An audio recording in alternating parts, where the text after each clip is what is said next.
Good morning, everybody.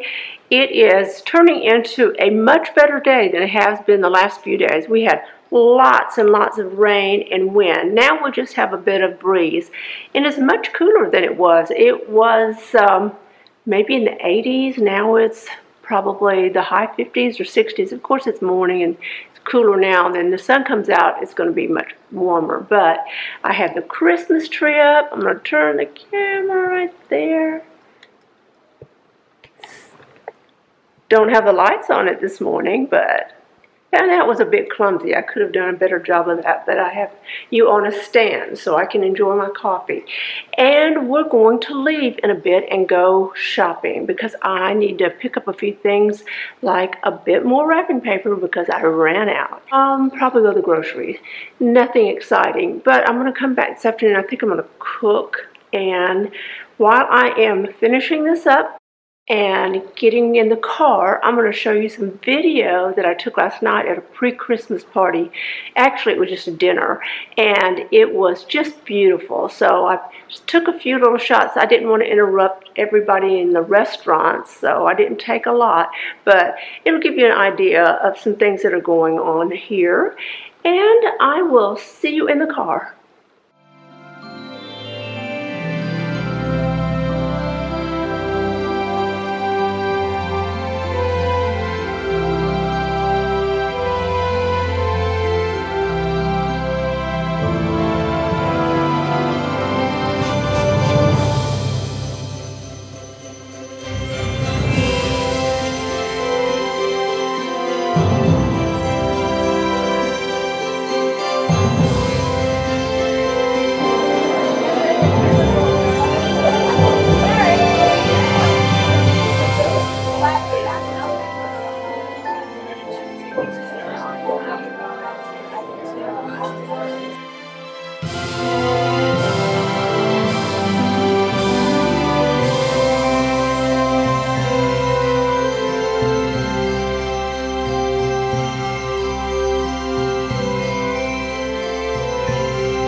Okay, we're going in.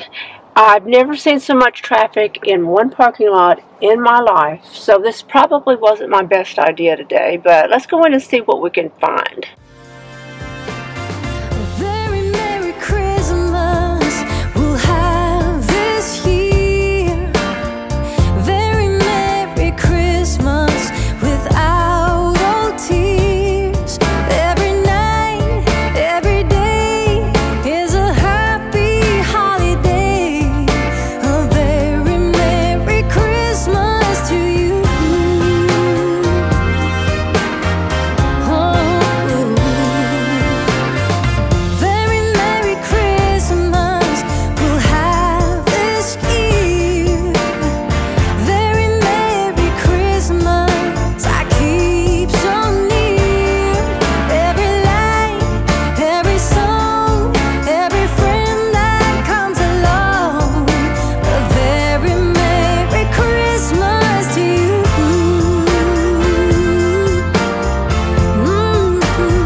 Wow, that was a Christmas shopping experience. I don't usually get out and shop this close to Christmas, but I thought, I'll give it a try. And guess what? It was a madhouse. But I did fall in love with this wrapping paper. I don't know if you can see it as clearly as I can, but it's gold glitter. And you know I am wrapping everything in gold this year. It's my theme. Next year I think is going to be a different color. But now I am ready to complete all of my wrapping. Got that done because all the gift buying is finish, and I hope yours is too. I hope you have had really good luck finding some bargains. Some of the stores began their Black Friday sales early, and they're just continuing on. So I think they're trying to clear some of the shelves. And I did notice that there were some empty shelves in this store, but anyway, I'm going to go home now and we're going to do a bit of cooking. Not much, because I can't outdo last night. We had a great dinner. Actually, I ordered sea bass and it was delicious, but I think I'm going to make some bolognese sauce. And so if I can get out of this parking space in this parking lot without a fender bender, that's the plan. I got home from shopping without a fender bender. I'm so happy about that. I am home now making my bolognese sauce, and I won't bore you with the whole recipe, but I will put it below if you want to.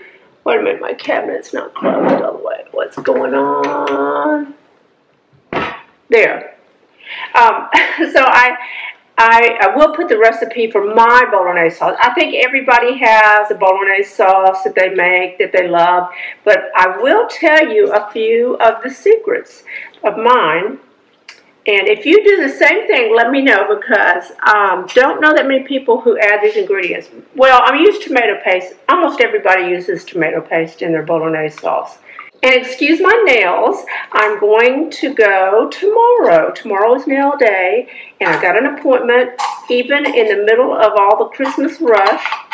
So I was happy about that. Now, so I put my tomato paste in here.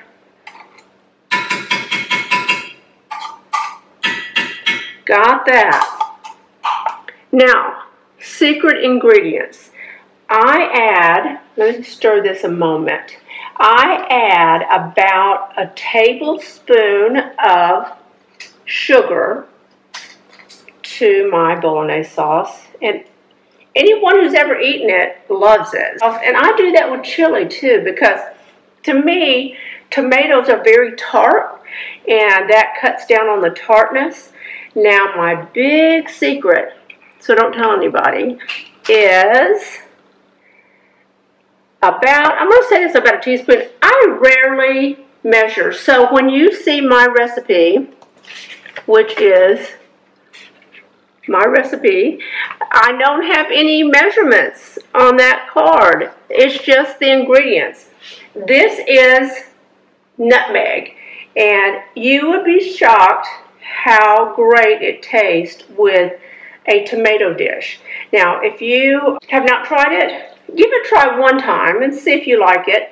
I like to use it also in a macaroni and cheese dish I have.